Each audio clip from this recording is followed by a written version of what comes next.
네, 반갑습니다.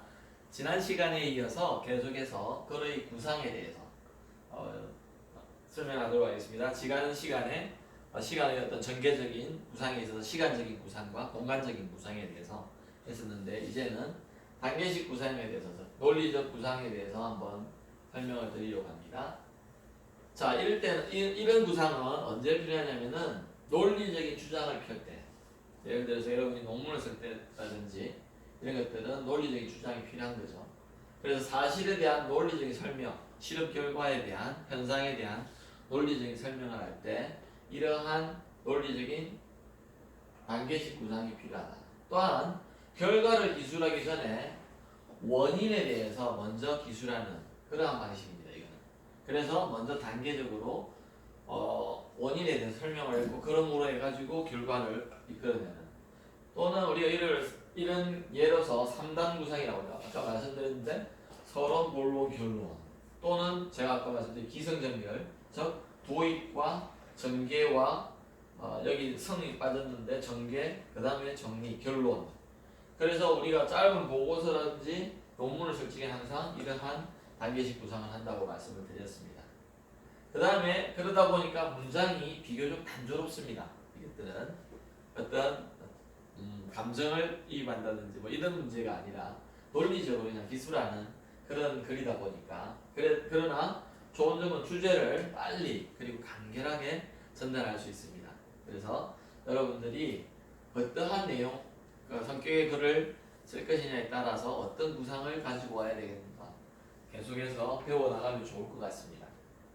그래서 예를 들자면은 단계식 구상의 예에는요 3단 구상의 논문을 생각해 볼 적에 서론과 여기 본문과 그다음 결론 이런 식으로 이렇게 나와 있습니다. 우리가 많이 접하고 있지만 서론 부분은 그럼 뭘 써야 되는가? 첫 번째 문단에서는 왜 이 연구를 하게 됐는가? 어떤 그 연구의 배경에 대해서 또한 필요성에 대해서 적게 되고요. 그 다음에 두 번째 패러그래프나 세 번째 패러그래프에 가면은 연구 목적 및 내용에 대해서 간략하게 기술을 해야 됩니다. 그래서 그 내용과 이 실험과 연관이 되겠죠. 그죠? 그래서 이 내용을 우리가 이루어내기 위해서 이와 같은 실험을 하게 됐다는 그런 연관성을 지을 수가 있죠. 그래서 실험 부분에 있어서는요, 실험 재료를 뭘 썼고, 구체적인 방법과 분석 기기는 뭐였다는 것을 제시해주는 그러한 부분입니다. 그러면 그것에 따라서 실험 결과들이 나오겠죠. 그죠? 자연스럽게 연결이 될 겁니다.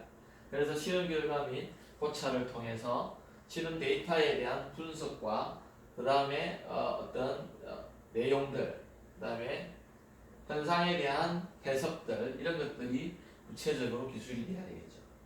그 다음에 결론은 이 결과들을 통해서 내가 이루려고 하는 목적이 무엇이었는데 그것이 그 결과를 통해서 잘 이루어졌는지 얼마만큼 증명이 됐는지를 간략하게 기술하는 내용으로서 실험 결과들이나 고찰한 내용을 우선 요약할 뿐만이 아니라 여기서 제시됐던 실험 연구 목적이 달성되었는지 그것들에 대한 설명도 필요한 것 같습니다.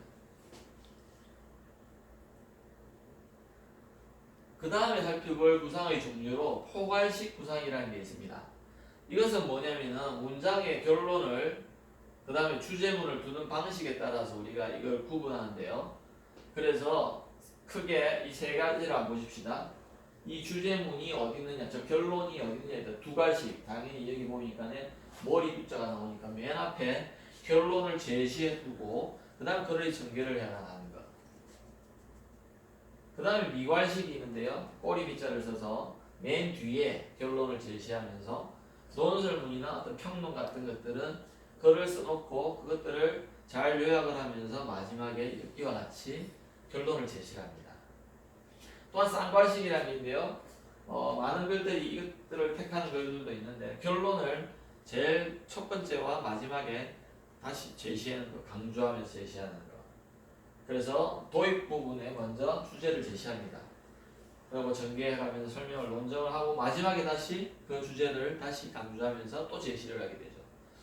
우리 연구 논문들도 대체적으로 이런 것 같아요.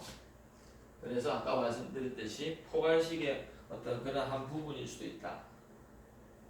예를 들자면은 한국일보에 이렇게 기고된 그걸 보면 한 논설을 보면은요, 이게 포괄식 또는 두괄식의 그 중에서 두괄식의 구상의인데요. 첫 번째 문장에 지구는 모든 사람 먹여 살리기에 충분하지만 사람의 욕심을 채우기에는 식량이 부족하다. 그러한 것들로서 목적을 이 주제문을 벌써 첫 문장에 딱 제시를 해놓고요. 왜 그런가에 대해서 이렇게 설명을 해놓고 있습니다. 그런 걸 우리가 포괄식 중에서 두괄식이라고 합니다. 그 다음에 구상의 종류는 나열식 구상에 또 있는데요. 가지고 있는 정보를 아까 말씀드렸듯이 그냥 정보 자체를 나열합니다. 그래서 대표적인 글들이 어떠냐면 아까 논문으로 치자면은 그 작은 실험 두 번째 파트였던 실험 부분이 여기에 해당합니다. 거기에는 어떤 결론이 있는 건 아니고요. 내가 해야 될 바들을 그 정보들을 그냥 나열해놔요. 예를 들자면은 실험에 사용하는 장치 및 도구에 대해서 그냥 설명해 놨습니다. 재료에 대해서 설명하고요. 그 다음에 주로 이런 것들이 어떤 거냐면 카탈로그라든지 물품의 사용 설명서 이런 것들이 이런 나열식의 방식으로 글을 쓰고 있습니다. 그래서 이때는 나열하는 단어의 형태가 동일해야 되고요. 나열의 순서는 중요도를 따라서 하는 것이 좋다. 그래야지 좀 더 집중하게 되고요.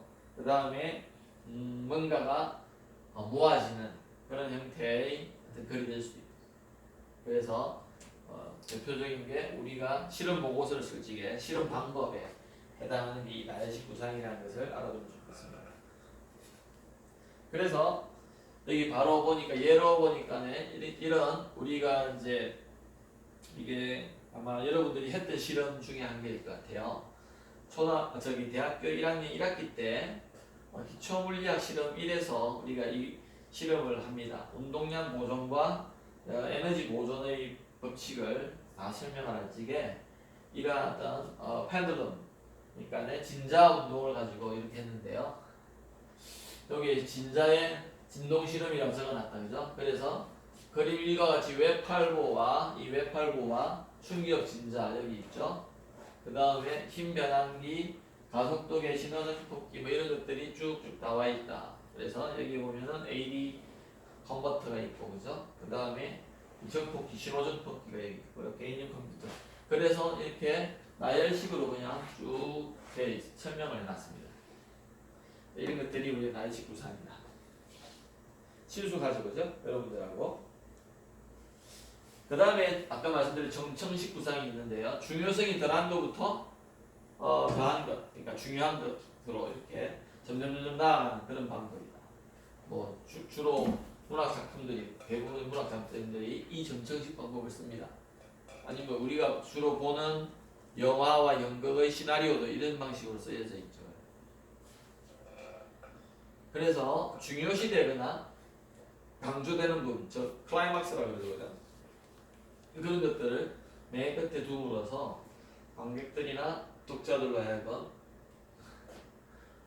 시선과 손을 떼지 못하게 만드는 그런 구상이 우리가 점청식 구상이라고 할 수 있습니다.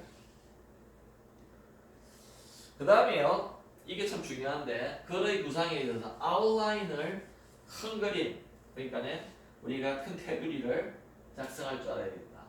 그래서 제가 처음에 지난 시간에 말씀드렸듯이 구상을 좀 도식화하여서 뭐 도형이나 아니면 뭐 다이어그램 같은 것들을 이용해서 메모를 작성할 줄 알아야 되겠다. 증기하는 어떤 방법이라든지 아니면은 내용을 두리뭉실하게든 어쨌든 도식화해서 메모를 작성하는 게 중요하다. 그 다음에 그걸 함으로 해서 우리가 글을 쓰는 이 본인의 사고를 좀 체계화시킬 수 있어야 돼요. 그 글에 대한 그 전체적인 글에 대한 어떤 사고의 체계화가 필요합니다. 그 다음에 글의 중심 내용과 구조 파악에 도움이 되는데요.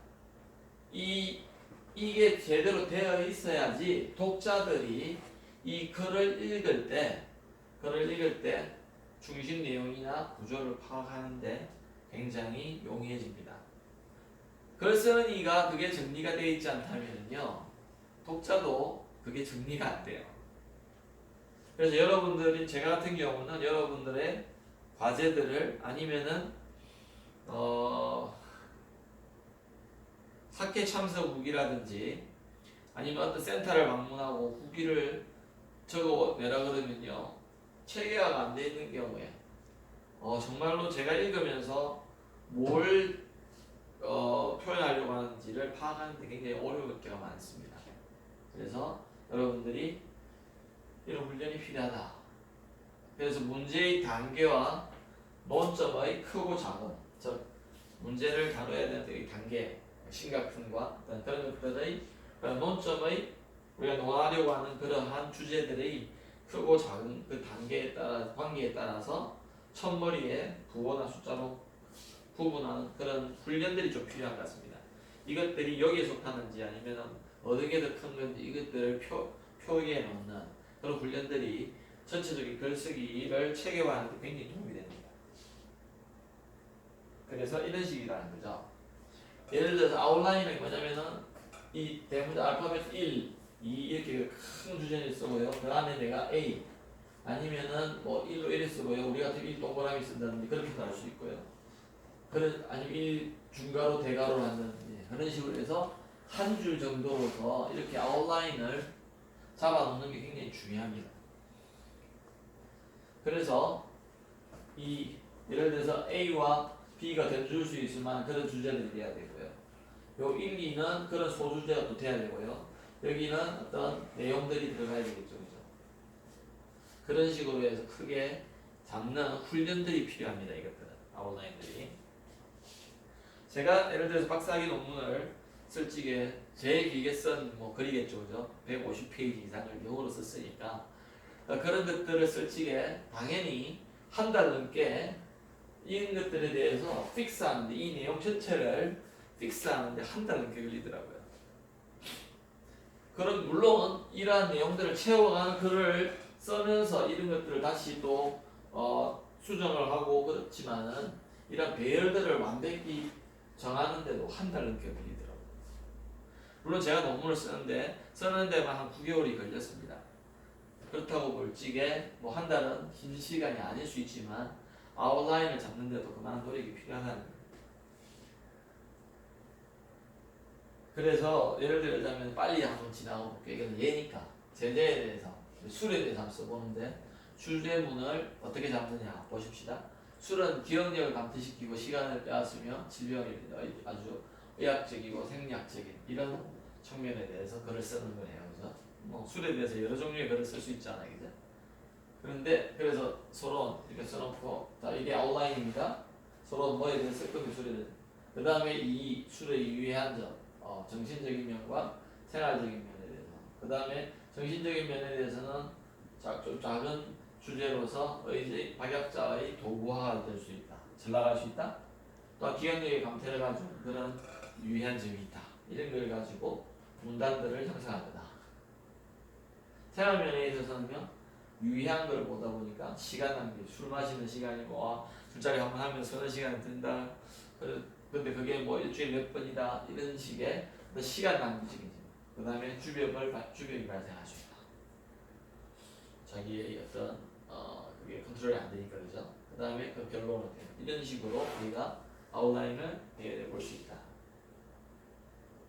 그 다음에 문단의 구성에 대해서 한번 보시면요. 문단이라는 게 뭔가? 그래서 문단은 우리 영어로 패러그래프라고 한다는 걸 잘 아시죠, 그죠? 그래서 같은 내용에 대해서 어떤 작은 소재에 대해서 기술된 문장의 집합을 말합니다. 그래서 한 문단은 적어도 뭐 10 문장 이상으로 이렇게 되어 있다고 보여드리겠죠. 그런 우리가 말하는 모노그램이라고 해요. 특정 주제에 대해 일관성 있게 기술된 문단의 집합을 말합니다. 그래서 문장이 모여서 문단이 되고요. 그래서 문단이 모여서 전체 글이 되겠죠. 그래서 뭐 예시로 이공계다 보니까 학술 논문, 보고서 이런 것들이 예로 제시되어 있습니다. 그래서 여러분들이 이 모노라는 말은 뭡니까? 하나의 이런 말이고 graph는요, writing입니다. 글 쓰는 것. 하나의 주제를 가지고 써야지 글의 무리 이런 거를 그래서 모노그래프 그렇다고 볼 수 있습니다. 다음에요. 그래서 문단의 구분은 보면은 앞 문단이 끝난 후 줄을 바꾸고 새로 시작합니다.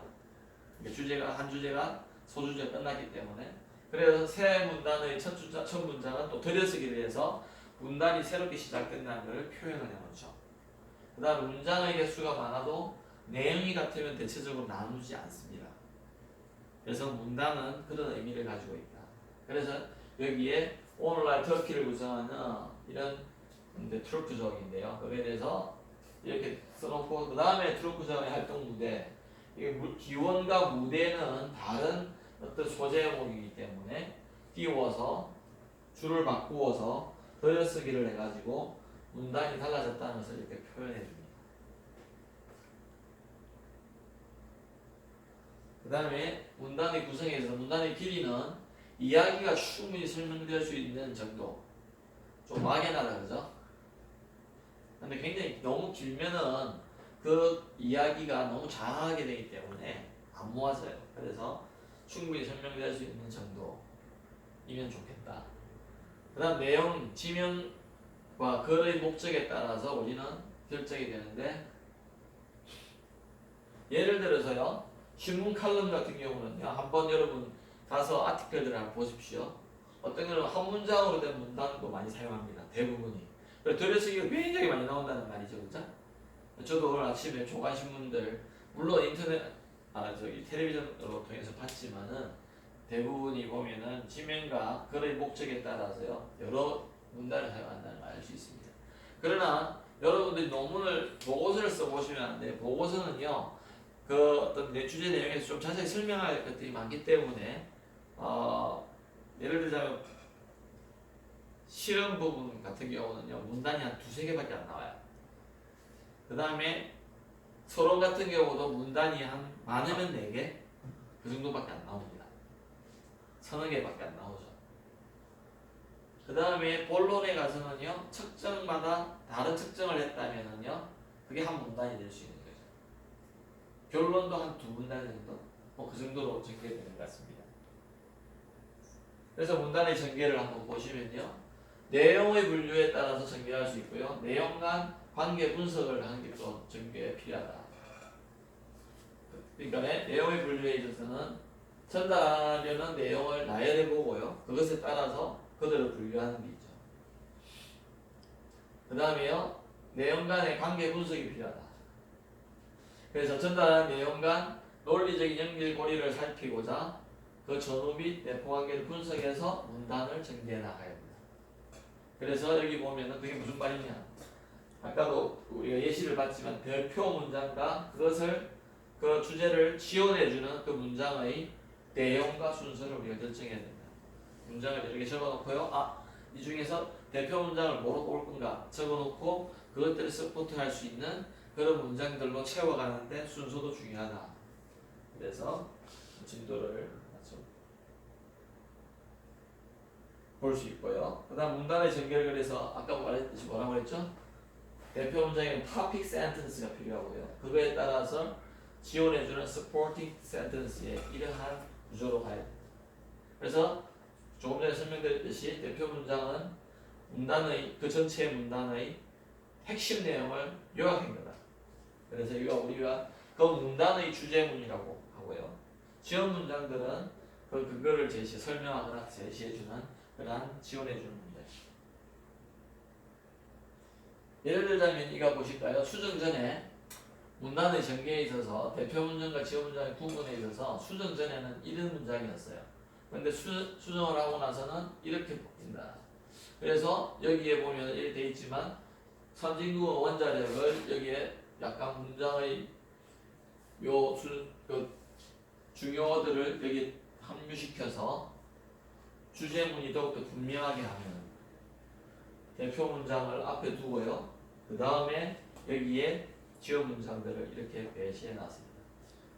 어떤 차이가 있는지 여러분들 책에 이게 내용이 나와 있으니까 한번 이 수정 전후의 문장을 비교해 보면서 어떻게 내가 글을 써가는 것이 효과적이고 효율적인지를 잘 생각해 보시기 바랍니다.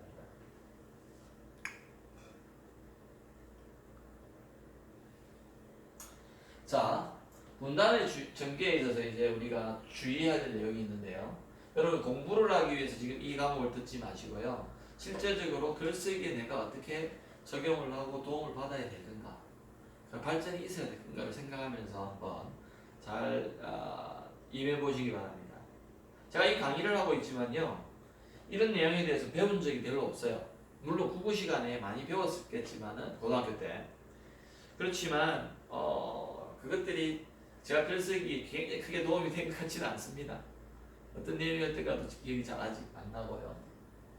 근데 실제적으로 제가 글쓰기 훈련을 많이 해보니까 지금 가르치면서 이런 내용들이 정말 중요하고 필요하구나 하는 것을 확실히 알 수가 있어요.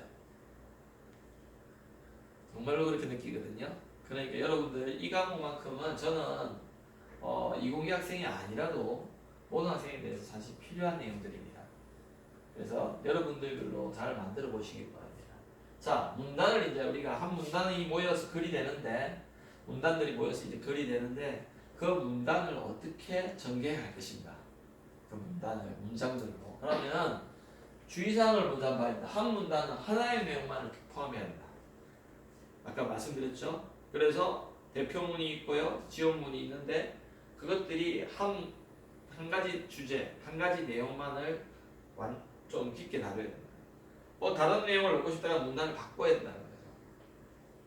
그래서 여러분들이 이렇게 한 문단에 대해서 여기 보면은 매화는 이름 보여 백색도 있고 좀 다른 내용이 팍 나오죠, 그죠? 그러니까 이런 것들은 다른 걸로 좀 더 정리를 해서 다른 문단에 포함시키는 게 좋지 않나. 그래서 문단들이 또한 매끄럽게 연결돼야 된다 그랬다. 매끄럽게. 여기 보면 수정 전과 수정 후가 있는데요. 여기 보면은 여기 몇 단계로 막연하게 해놨는데, 자, 주의 깊게 세 단계를 따라야 한다. 그래놓고 어떻게 되어 있죠? 몇 단계라고 두리뭉실하게 해놓고 그 단계를 약간 설명하는데, 여기는 우선 자 10단계라는 거죠. 그 다음 두 번째 단계, 세 번째 단계, 이렇게 아주 매끄럽게 연결되어 있는 그 예시인 것 같습니다. 그 다음에요, 여러분이 이제 구체적으로 이제 원고 작성에 대해서 이제 들어가게 됩니다. 원고 작성에 대해서, 그죠? 전체적인 카테고리를 정해놓고 그 다음에 구체적으로 들어가는데, 먼저 우선 써는 목적에 대해서 여러분이 점검을 해봐야 됩니다. 이 글을 왜 쓰지? 그리고 계속 생각하면서 글을 써야 한다는 것이죠. 그래서 여러분들이 이 쓰기 전에 목적을 점검하는데, 정보 제공인 거 뭐 이런 것들, 내가 어떤 부분에 대해서 어떠한 컨트리뷰션을 할 건가, 그런 것들에 대해서 우리가 생각을 하면서 써야 된다는 것이죠. 그래서 여러분들이 항상 준비해야 될 것이 쓰는 목적을 항상 점검하면서 그것들을 구체화시켜 나가야 된다.